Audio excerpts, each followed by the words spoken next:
Hey, morning. Hey, good morning. How are you? So far, so good. How about you? So far, so good. Can't complain. It's hump day. Yeah, that's right. I always forget to think about that. I remember in college how important it was. Now I don't even Yes, think about it. indeed. Yes, indeed. It's like hump day was like another weekend day or weekend night, I should say.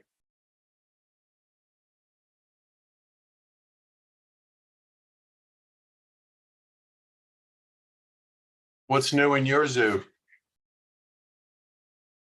Nothing much. Just getting prepared for this big hair show I have with Redken in Orlando. Oh, Um, wow. we got like a 30-minute set, so getting prepared for that. Then they gave me a 20-minute set to where I'll be able to speak about my tours and different things like that. So got a little bit of action going on, just trying to mentally get prepared. I recently did a presentation back in January and I just found myself getting so choked up and I was so disappointed in myself. I'm just like, what the hell is going on? But that same weekend, it was the day we were going home, it was the class on I forgot what it was about, but he was basically talking about finding the problem and using that as a marketing tool instead of coming straight in with the product. So I said, as I've been practicing, I've been putting together like a little 5 minute spiel to keep it in that. And I found it much better for me to start it off with like an open ended question and things like that. Kind of like, hey, are you guys, tired of spending your money, wasting money trying to find vendors for certain things, blah, blah, blah, blah, blah. So I've just been trying to work on that, just trying to get more relaxed. I don't know why I get so nervous. It's On the like meeting. Say it's sorry. like, oh, I'm Go ahead. sorry. It's like it's like when you know what you know, you want everybody else to know it. So I get so excited and so nervous, I just choke up. I don't know why. It's Yeah, weird. well, it's experience. Once you do it a few times, it will be easier. I believe. Um, so, hey, Kevin, how are you? You're muted. I can't hear you. Wow, I've never done that before. How are you? Me neither, right? Good. I've made you co-host. You should be able to share your screen and do all that good stuff Okay, with great. any luck. Perfect. Yeah, I could do that once we get started. Okay, fantastic. So, how you doing otherwise? Doing all right. Last night was not a good sleep night in the Gawronski house with the Uh, 3-month-old, but I can relate. yeah, Mine are 40 and 36, so a little bit different. yeah. Well, you went But I through it. Everyone remember, went through it. yeah, yeah. It's is that your first child? Yep, Yeah, boy or girl? girl. Yeah. Oh, that's great. That's great. No, it's a challenging time, but it's also it's life. I mean, it really is the essence of being a parent and being an adult and all that kind of stuff, which always scared me to death personally. But Right. I think it does everybody, right? Yeah, it's been all right so far. We're doing all right. So That's good. That's good. Does your wife work or is she? yeah, she's off. She goes back in I think 3 weeks, 4 weeks, and then the baby will go Okay. to daycare. Okay. Hmm. Fantastic. Well, it isn't easy, and my hat's off to you for tackling it. That's all I can say. Thank you. Uh, I appreciate it. yeah. So this group is a little bit late forming, so we will start in a minute. But they will hopefully people will stream as we go. Here comes Cool. Sarah, and Yeah, I'm just clicking OK to all these. I hope that's okay. oh yeah, I'm doing that too. I'll take care of that so you don't have to worry. But hopefully you can share the screen. There's your buddy Sarah, Kevin. Hey, Sarah, how's it going? Hey, Kevin. Hi, Dennis. Hi, everyone. Hey, thanks for doing this. Okay, well, I'm going to go ahead and kick it off. So for those of you, we've been talking a little bit about going on Amazon and other platforms, and Sarah was so nice to share her experiences with her brand going on Amazon, and sang the praises of Kevin, who very nicely, even though he did not get any sleep last night because of a screaming 3-month-old, he is here today to talk to us about really whatever the hell he wants to talk about, but hopefully we can cover, putting a brand on Amazon or maybe other marketplaces as well. I'm guilty of being kind of Mr. Academic, saying, "Oh, you got to put your product on all these platforms," but there's some reality to actually doing it. So hopefully Kevin and Sarah can say, okay, big mouth, here's what it means to do that and how hard or easy that it is. So with that, I'm going to turn it over to Kevin, and I will just be lurking. So. Thank you. Yeah, and so the majority of the brands who are on the call now or who will be watching, so they're either food and beverage or CPG of some sort. Yeah, right? for the most part. There's Okay. a few other types, but in general, yes.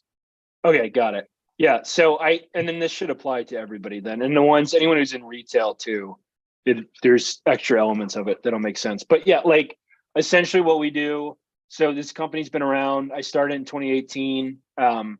We focus on paid, organic, and I'll share my screen soon, and influencer advertising for food and beverage brands. And then we have some that are CPG that aren't food and beverage. We have some apparel.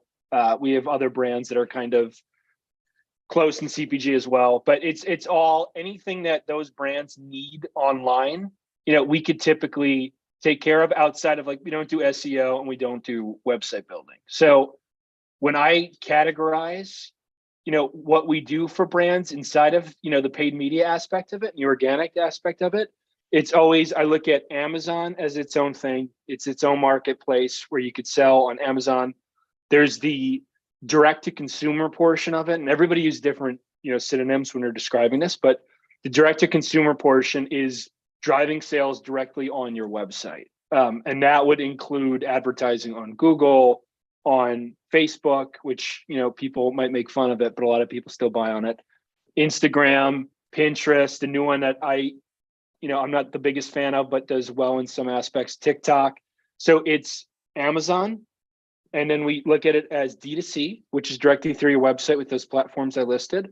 And then any brands that are also in retail, so that are in any, it could be mom and pop stores. It could be, for you guys around North Carolina, like Harris Teeter, Kroger, whatever it may be. We're also doing the advertising on those platforms on online grocery. And primarily within that, we're most familiar with Instacart. And we probably are advertising the most on that platform versus like a Target.com or a Kroger or any of those different platforms. So again, we look at it Amazon, D2C, online grocery. So if you're a CPG only and you're online, or there's some food and beverage brands that aren't in retail yet, what's going to apply in this presentation is mostly the D2C and the Amazon aspect of it.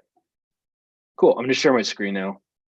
That was the only non-visual aspect of it. So I'm showing a mix of current and... I'm just going to interrupt real quick. Do you mind just real briefly hitting the definitions of things like D2C and organic, just in case our folks aren't that familiar with some of the terminology?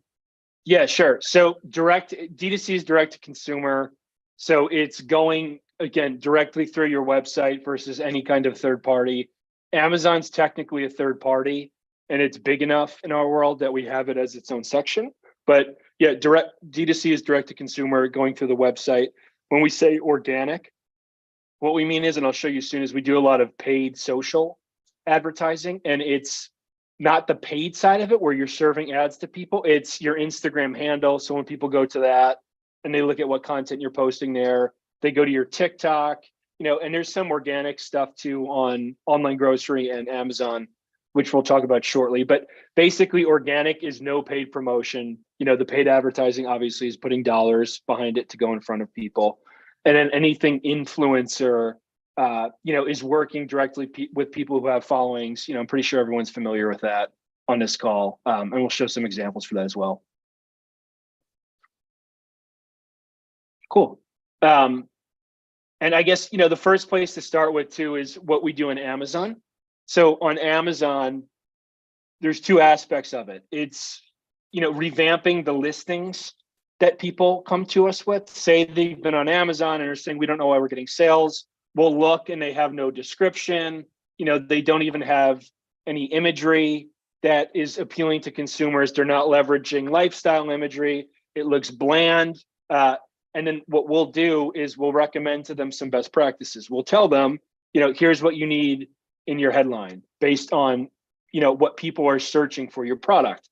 For this brand specifically, we don't work with these guys anymore, to be transparent, but I'll show you where we took them from to where they were when we left them. But, they, in terms of what we were putting in their headlines, they didn't have anything that was healthy snacks. They were appealing to keto. None of that was included. So we encourage them to include that in the headline, because then naturally it's showing up, more organically when people are searching for it.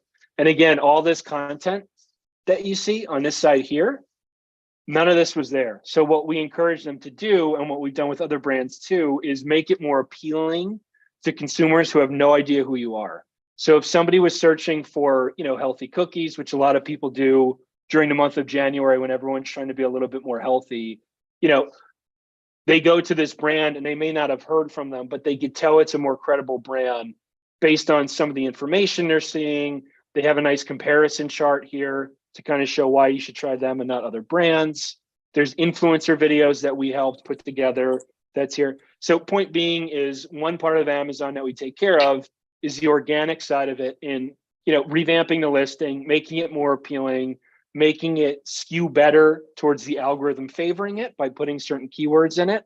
And then I guess overall enhancing the content features that Amazon features us. And, for some of the people on this call, just to bring Sarah up for a minute too, you'd be surprised at when you're going after brands that have been around forever or owned by PepsiCo, how many sales you can get from people looking for them just by putting your product next to them and them comparing your listings and seeing that credibility that I'm talking about and them choosing to purchase you over that other brand. Cool. I don't know if we're doing questions as we go, but. And I'd say, on Amazon Whatever also. you want to do, Kevin. But Yeah, you can take questions or however you want to do it. Sure, we can just run through it and then we'll do questions at the end. And a lot of this is similar per each platform. Everyone's going to see, so there's a lot more explaining on the Amazon side of it. But on the other end of it too, with this brand, I don't know what they're doing anymore. And I'm showing them because I just think it's from a confidentiality standpoint, like we're not working with them anymore. But when you would search the paid side of it, then is you putting dollars into advertising to outbid and outmaneuver people on certain keywords and categories versus your competitors. So for them, what we were bidding on was there's a bigger keto-friendly cookie brand in the space that a lot of people know. We were going directly after them, bidding on the competitor terms. Like I said, to try and show up in between when people look for them, we're right next to them, and hopefully they buy us. In terms of broad keywords, another thing we did was just go after people searching for keto-friendly cookies, healthier cookies, gluten-free cookies, whatever it may be that we know is going to best appeal to a consumer who doesn't know the brand but is searching for something in the category. So without getting too complicated, that's the paid side of it, is kind of conquesting and going after competitor brands, going after keywords that make sense to gain sales and scale. And then the organic side of it is, again, what do I own that I don't have to spend ad dollars on, which is the listing, the content. Again, here's their storefront, which we also did for this brand. It's basically a microsite you click through to learn more, and so on. So that's kind of what we cover in Amazon and how we grow brands. And we've got some that are really good case studies. We've got some brands that it takes time, or that you kind of figure out their products a little bit different. The one I'm showing you right now with them, I mean, I think we took over in January of 22. So we worked with them for almost a full year. So we're checking how are they growing their sales? What is the return on the investment in that advertising I told you guys about? And then from your perspective as a brand owner, what's the overall return you're getting investing in what we're telling you to invest in? So this is one, I don't like when people show case studies, but in my defense, the growth was pretty great here. When we started with them, they were doing $14,000 a month. By the time we ended in September, they were doing $40,000. And that's great, but don't get, kind of duped by anyone giving you case studies like that, because it also matters what are they investing in, right? Because they could have gotten $43,000 in sales, but spent $43,000 in advertising. With these guys, what happened was, we came in and we immediately reduced how much they were spending. And we focused on only going after new consumers, because the previous agency was kind of only going after very safe relative keywords, such as the brand name, such as, the exact ingredients that are in the product. We ventured out and started going after competitors, conquesting, going after similar categories. And that's kind of how we grew the brand while also keeping it profitable. So this is an example of paid advertising on Amazon. We can go back to this at the end if anyone has any questions. I will say too, the one area we don't specialize in, but we kind of bridge with brands of the sizes, I imagine a lot of these people are on this call, is I don't think at that stage you need to be hiring like a heavy operations aspect on the back end with Amazon, with understanding FBA and sending your product in. We don't do that, but we like to kind of bridge that connection where you handle all of the sending the products in. We'll tell you when inventory is low. We'll tell you, hey, based on what we've been selling so far, you might want to send in, an extra couple pallets the next month, and so on. So we handle the paid side of Amazon, the organic, and then we bridge that operation side with brands. Great. So that was Amazon. So if you remember too, we have the three sections: Amazon, direct to consumer, and then we have online grocery. So for the direct to consumer side of it, a lot of it too, and there's some current brands I can just give examples of, and a lot of these are older brands that we used to work with, but it's similar to Amazon in that, we are helping understand what is the creative we're serving to people. I'll give this example. I'm wearing this brand's hat right now. What are we serving to people to get them to stop in their feeds? Or what are we serving people when they're searching for us online outside of Amazon to get them to go to our page and buy our products? This is an example of paid social. And when we say paid social, we're talking Facebook and Instagram primarily.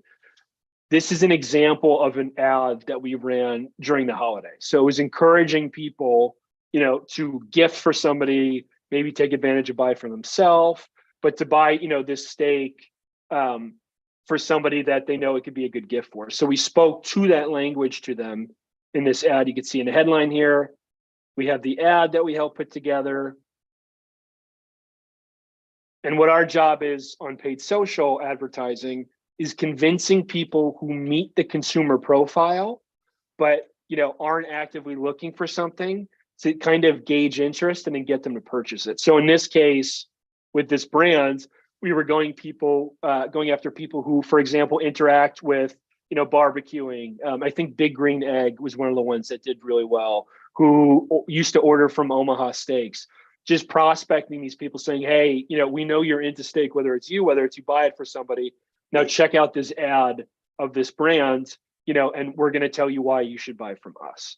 So we do, on the paid social side, we do that with a lot of brands. It's prospecting, going after cold untapped consumers, but then also at the same time, there's some going after people who are what we call lower funnel and retargeting, who have been to your website and maybe they didn't buy because the price, maybe they didn't buy because they were looking on their phone while they were commuting, whatever it may be. And then assuring that we're also hitting those people, which I'm sure you guys have been followed around by ads, more than once in your life. Getting back to those people, the lower hanging fruit group, and getting them to purchase at a certain point. So that's paid social, which is within D2C. And then another example that I think is really obvious, more on the Google side, is on search, in terms of people looking for either your product directly or your category. A lot of this is really transferable in terms of, it's a similar strategy to what I just told you on Amazon. So this brand specifically, anybody searching for fruit bars, we're showing up really early on the search, when people are broad searching for that category. So it's kind of winning those bidding wars with the PPC keywords, similar to what we were doing on Amazon, on Google. And then again, on the paid social side, that's more upper funnel, people who are the consumer, who aren't necessarily in the market right now and searching for it, but we know they meet the profile, we're engaging them. Google is more people literally looking for either your product directly or your category that you're making sure you capture. And again, we're wrapping up a lot of the paid side stuff here, but any brand of any side could pick and choose what they want to use in terms of what I just talked about. If you want to spend, on Amazon and only cover your branded keywords, say that brand just said, hey, we just want to make sure we show up when people search, keto-friendly cookies. That's great. You could do that and you don't have to invest a lot. And that could be kind of where you pick and choose to go after. You could do all of it if you have the budget, but there's no one thing so far that I've described to you that, you have to do it all together. Is it better to do it all together? Yes, because you're going to capture anybody on any platform. Some people prefer Amazon. Some people prefer going, directly to your website. But you don't necessarily have to do just one. I'm sorry, you don't necessarily have to do all of them. You could pick and choose what makes sense. And then quickly, just to wrap it up, because it's a little bit of information overload here. But in terms of in terms of online grocery, which is the last of the three segments that I mentioned to you guys, again, similar tactics to what I was just telling you we do on search, and similar tactics to what we do on Amazon. So the big one we work with on online grocery is Instacart.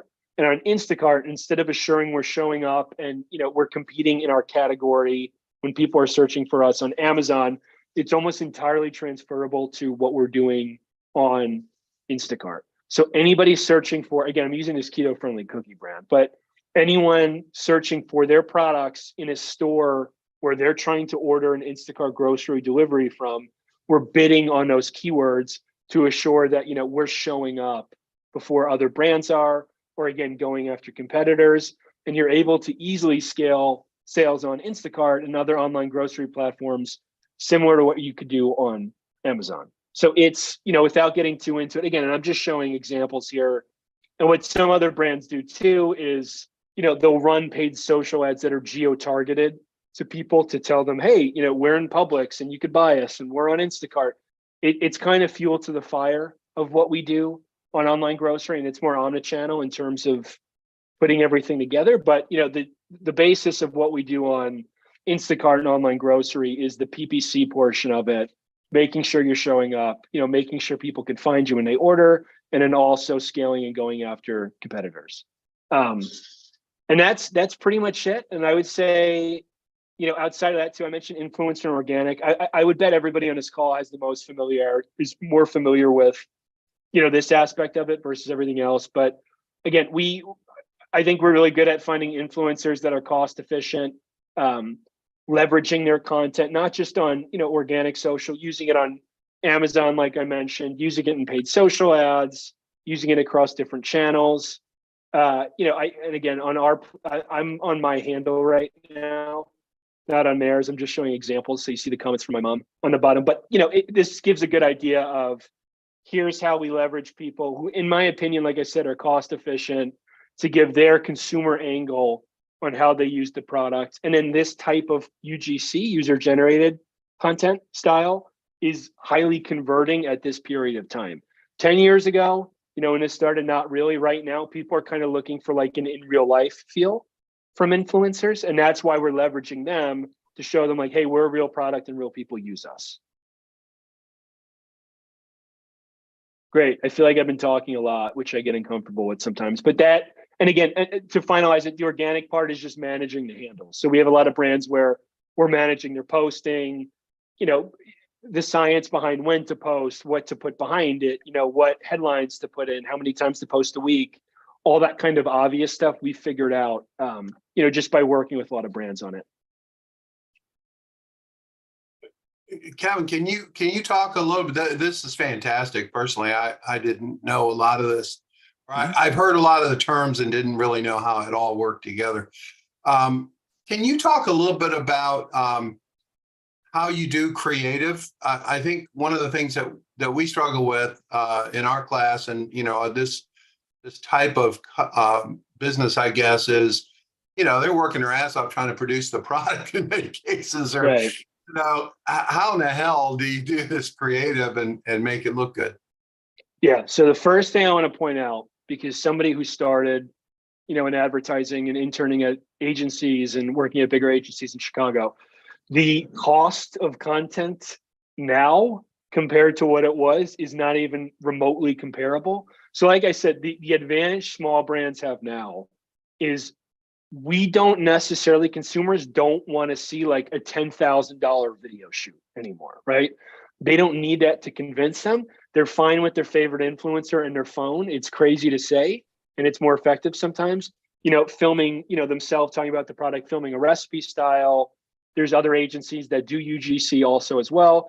The cost of what it used to be compared to what it is very affordable and easy at this point. You could Google, there's millions of different agencies and freelancers and types of people who could do this stuff at an affordable cost. But and on our end, what we do is two things. Is if we're working with a brand that has an agency or a freelancer and they're like, hey, they're local and they can get the product and it works for us, we would prefer them to facilitate the type of content they should be shooting or they should be putting together, to do what we do on Amazon, to run ads like we are in paid social and all that. So we'll specifically tell them, hey, here's the specs. It needs to be vertical. Can you show it coming out of the Amazon box? All that good stuff. On the other end, we've ramped up in the past month and a half. And now we also have a graphic designer on our side because the need for that type of content was just getting out of hand. And all these platforms now require certain types of creative where it used to be very like, hey, it's just going to be the product on a white background served to somebody versus now there's display ads. And, you guys probably see this stuff all over the place, wherever you're shopping. So now we have a graphic designer on our end, who could put that content together, whether it's short animation, whether it's, prettying up like a video that you took and, putting the specs together for, or putting text across it. It's very affordable to do at this point. I think it's the biggest miss with a lot of the brands we work with. I would say more of the brands that are doing like between like 1 and 5 million in retail, surprisingly, are like the ones who never invested in any content. And now they're at this point and they're going, why aren't people buying us? Why aren't we winning sales over these big competitors? And to us, it's obvious in that, you're not convincing anybody outside of your shelf space or whatever it was that got them to where they were, that the product's credible and to buy it. So long answer to your question, it's affordable. I'd find a person, an agency, a freelancer, whatever, to kind of, be your point of contact that you like to use over and over again and gets to understand a brand, and then have them create content that you could use on all of these different platforms. So it's one set of assets, use it on Instagram, repurpose it on TikTok, use it on Google Performance Max campaigns or Amazon. That's the route I would take with more emerging brands. Hey, Ted, this will be my last question and let everyone else jump in. But one of the things I've noticed teaching this class the last couple of years is that the target audience is a little bit hard to identify for a lot of these brands. And one of the measures that I use or try to get a handle on is whenever I get statistics about what type of device is coming to my site or whatever, and overwhelmingly it's desktop. And I know that younger consumers are using their phones.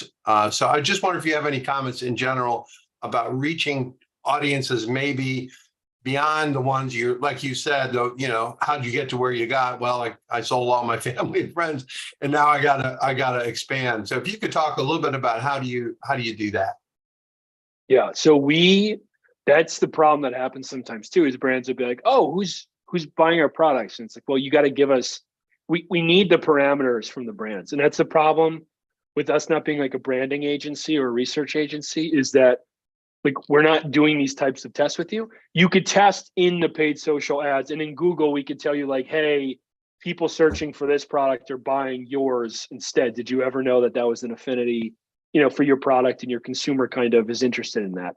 We could do that, but generally what happens is we're going to ask you for the parameters of who is the consumer, what else did they buy, where do they live, where do they go online, all that kind of good stuff. And then we could test in the platforms based on those parameters, what's going to work best. But like you said too, what happens is there's kind of generalizations, that you make in terms of like, you said age. That's the big thing we have right now. We've gotten a lot of brands in the past 2 months that have been around. They're locally in this area in the Midwest, been around forever.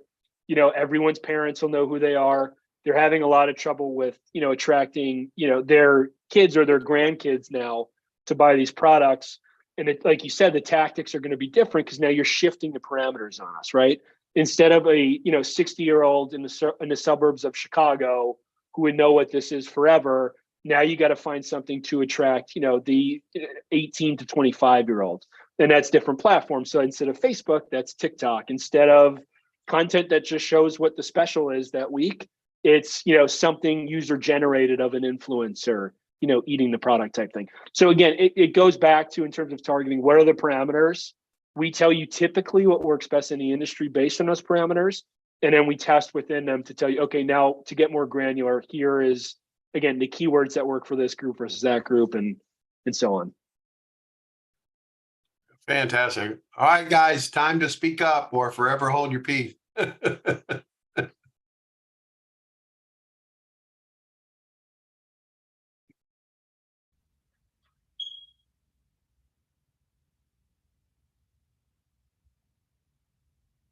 Go ahead, Branson, if you're ready. Yes. I have a clothing brand and a CBD brand that I'm looking to move towards Amazon. With the CBD brand, I'm looking at, we have a graphic artist on our team, and I do graphic art. We do content creation at ACAMP. We're just looking at the right way to use the advertising dollars once we put the products on Amazon, to make sure that we can funnel the people from the social media, because I have a lot of social media fans, over to Amazon. Mm-hmm. Do you have any recommendations, especially with because we're trying to blend the clothing and the CBD with the lifestyle, because I do hip hop. So we're trying to give them a clean alternative to marijuana, which is CBD. Yeah, the clothing you'll have no problem with. So I've done clothing brands on Amazon, and it was a unique product. It was buffalo leather skin gloves, and there was only a couple other players in the category, and they coincidentally did well just because there wasn't a ton of competition. With any other type of clothing, moving it onto Amazon's no problem, because you're gonna. And in terms of if you wanted to be on Amazon Prime or whatever it may be, what the weight of the product is, the dimensions, all that good stuff, which is usually what holds you up. So you shouldn't have issue with the clothing. And then in terms of what's worked online, in terms of headlines, copy, imagery, all that stuff, I would just transfer that over directly to Amazon, because it's worked before. CBD is a different category. So we have, outside of Amazon, advertising for CBD, we can't do on anything. We can't do paid social ads. We'll get rejected and the account shut down. Google, we can't do anything with it. And that's why you see a lot of CBD brands using different tactics, because they have to be more clever organically, because they can't do a lot of paid. I'll be honest, I don't even know on Amazon, you probably know better than me, if you could run CBD products. But if you can, you'll run into more, not legality issues, but just restriction issues on Amazon, because they'll look more into a product of that versus something that, an apparel that's much more harmless in terms of consuming a product. And we have the same thing with beverage brands and, other brands too that aren't super typical. They usually look more into that. Okay. Thank you, sir. Yeah. And I don't even know if they could do it. I would look into that, but okay, it's interesting. Well, we do have direct to customer. We have a couple websites that we sell direct to customer. So, but we were looking at other places to put the products at that would be more accessible. Got it. Okay. Who's next? Sarah, why don't you talk a little bit about your experience? You're an actual person who's done it. Yeah, I don't have a lot of questions, but thank you so much, Kevin. And happy, I don't mind using Cirilla as examples for things either. We're, still relatively small in terms of revenue on Amazon, but we just got started with Kevin in November. And I'll just share one thing I like about the services they offer is they have kind of a full service package, but there's also menu items. So like for me and where we're at right now in the budget we have, we're not necessarily using all of their services, but I like that we can layer each one on top, and we could add this and add that. And now that he has Michael for graphic design and cartooning, we're starting to talk to him and their hourly rate is really reasonable. And I just want to say, like, one of the greatest helps, like starting out with them for us, was that we had kind of some messes they had to clean up, which we had tried Amazon before. I've now worked with one other agency in the US and then one independent who was maybe in Pakistan. And we learned a lot in those experiences, but I wouldn't say they were necessarily successful. And then we had these old listings we had to like kind of dig up and deal with. And it was actually pretty complicated. So that was really helpful just to clean it up, because we are selling in retail and, we're starting to get some traction in grocery, and we want to be sure that the data, like as we submit to new buyers in stores, they have so much access to data now. They can pull up and see like what's our movement in stores, what's our movement on Instacart, coming from Instacart or coming from Amazon. And today I find retailers actually really care about how you're selling online. So it used to be, I'd almost be like nervous to talk about it because it's like one or the other. I was afraid, well, if we were really, selling a lot online, maybe retailers wouldn't want to work with us because that was competition. But they understand like we have to be building this omni-channel strategy and doing both.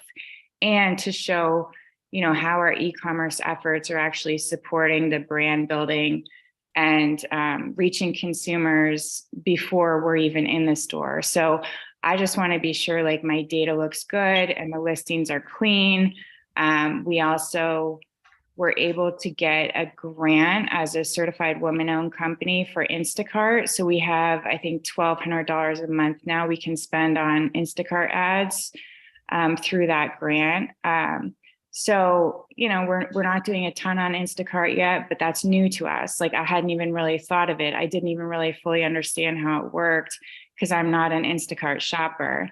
And that's so important as we grow to understand, like maybe we first build a product for ourselves to solve a problem we had and for people like us.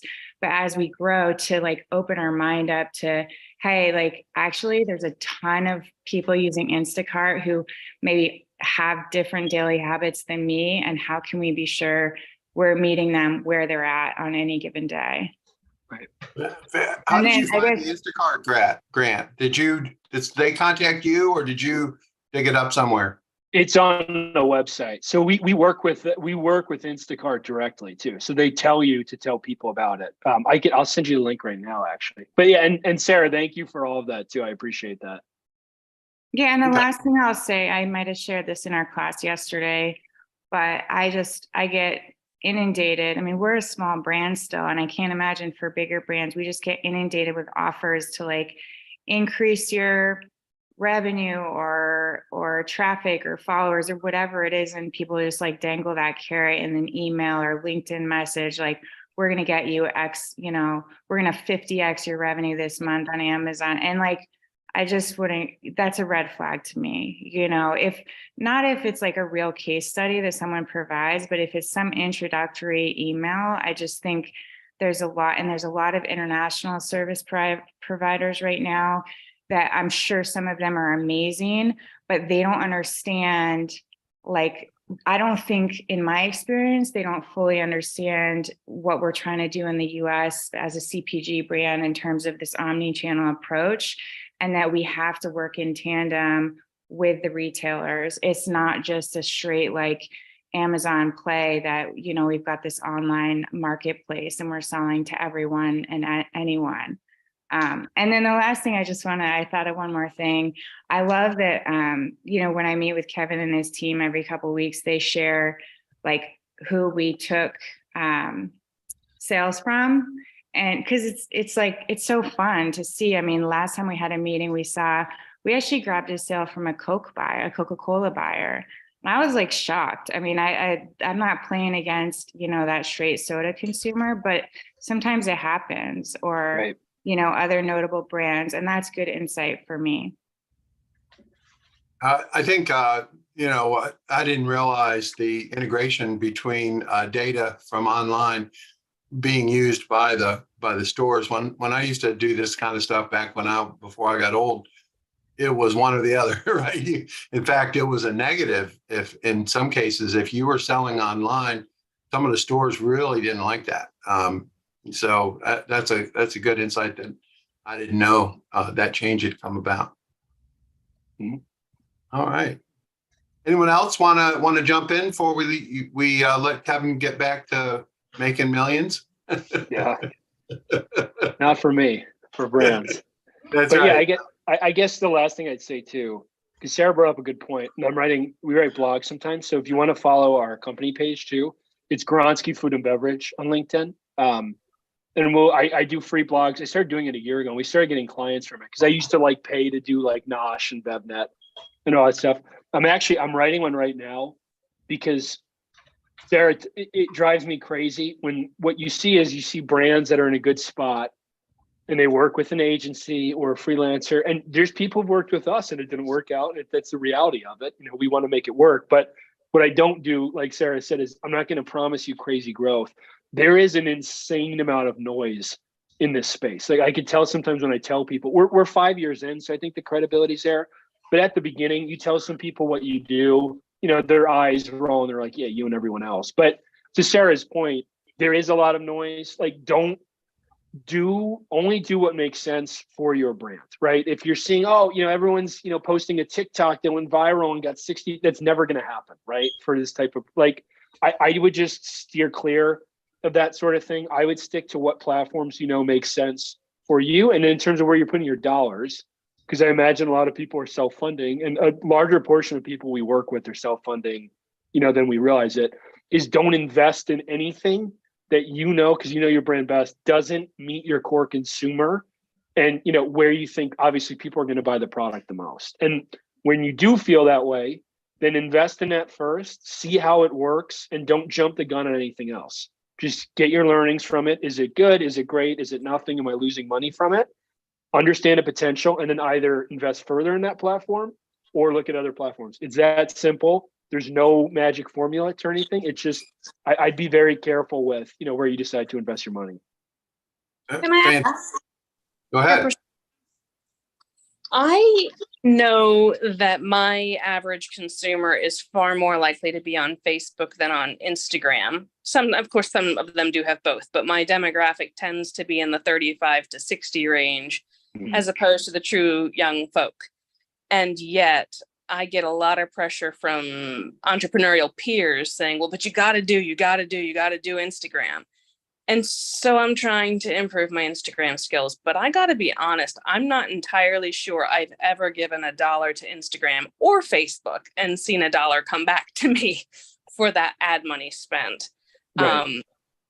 And I find that incredibly frustrating. And so at this point, I don't know if it makes any sense at all to spend money on those paid platforms.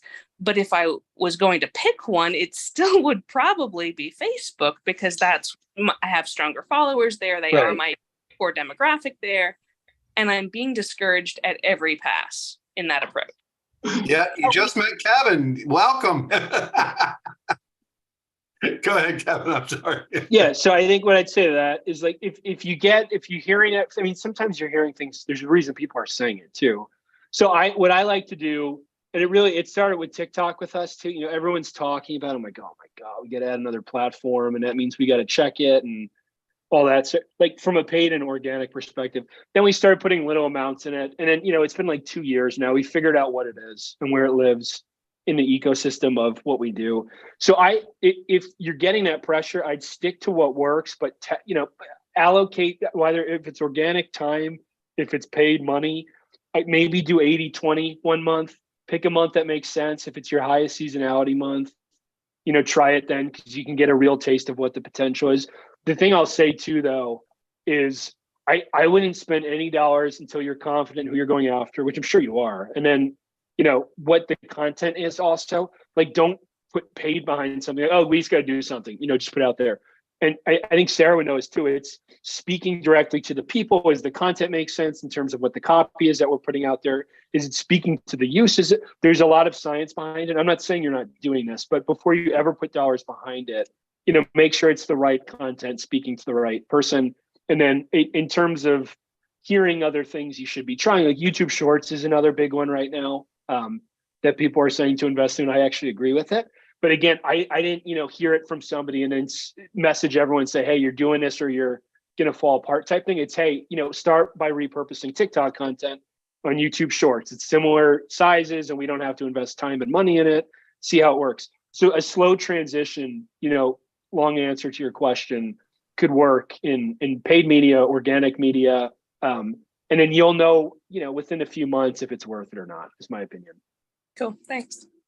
Yeah, and I'll go even a step further and say I think you should hire Kevin's company and the mystery once and for all. That's what it sounds like to me, anyway.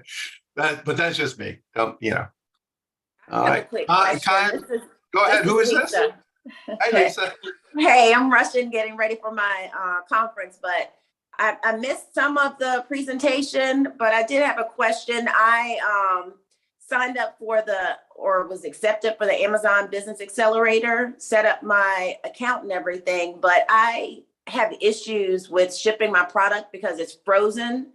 Yeah. Do you deal with companies that sell frozen products? So we did. So we had an ice cream brand that we helped get on Amazon. And then we had a keto-friendly bread brand that's frozen. They had tortillas, they had wraps, all that. Frozen's difficult because you can't, if you're doing frozen on Amazon, you can't be Prime eligible, so you won't be FBA, right? So that's going to knock out a certain consumer already. That's like, if I can't get it in 2 days, why do I want it type thing? In reality, they can't get anything anywhere in 2 days that's frozen, but that's the tough part about it. You could still advertise on it. Like, we've gotten sales for those brands before. And it's just not going to be as easy to scale, is what I would say. So we've worked with frozen brands, and there are a lot on Amazon, but there's more hurdles, compared to then like a chip product or something non-perishable. Right, definitely. That's not to discourage you either. That's just my honest opinion on what I've seen. I was discouraged. I was already discouraged. Okay. All right. Anyone else want to jump in before we let Kevin go? Kevin, this is really for the benefit of someone who's not even here today, but who's going to be watching this video. Can you talk a little bit about your experience with meat in particular? We get, and not in this particular class, but most of the classes, we have a pretty good group of cattle ranchers, grass-fed beef, those kinds of folks, even Wagyu. Could you just comment on that in general? Because I know my friend Jack will be watching this video tonight.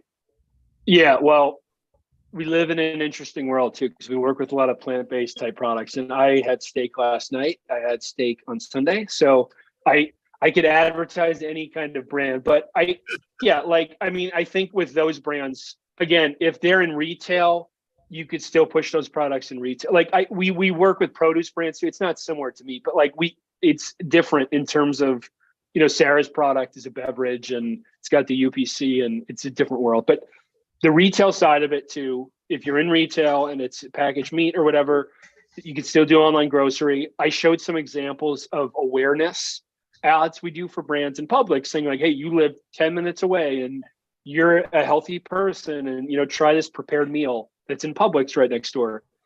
That's an approach we take. And then most especially if they're direct to consumer, like the brand of the hat I'm wearing right now, and the example I showed you, it would be a lot of that paid social. We see a lot of success with this brand on Google in terms of people searching like New York strips or, top-notch Wagyu or whatever it may be.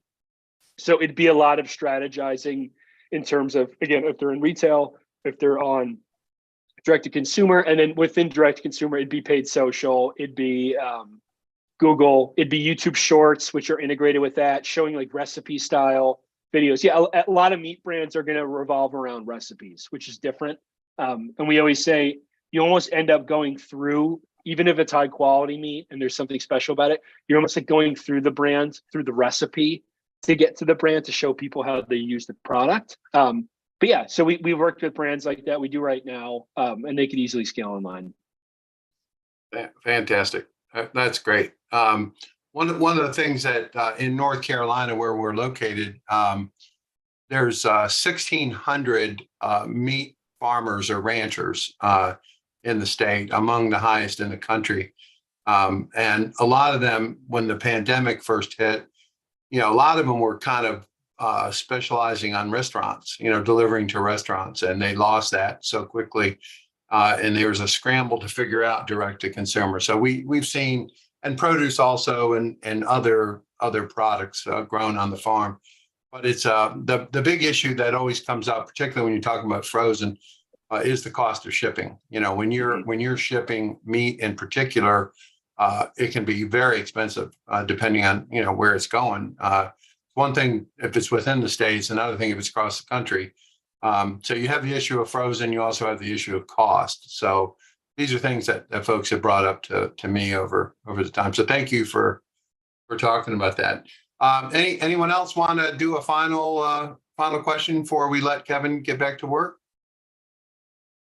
Okay. Well, Kevin, I can't thank you enough for your generosity and your willingness to share some of this. If you have anything you want to send me that I can post to the group as far as your company and how they might contact you or get, find out more information, I think that would be helpful to the group as well. Yeah, it sounds great. So I'll send, I think Sarah was talking about, in the summer when, the market was going crazy and brands were kind of not knowing what to, we created an economy plan. Like Sarah said, that it just makes it so much easier. Pick and choose what you want, test things out. So I'll send that over to you, right, and then you can kind of pass it on to anyone. They can look at the menu of what we have to offer.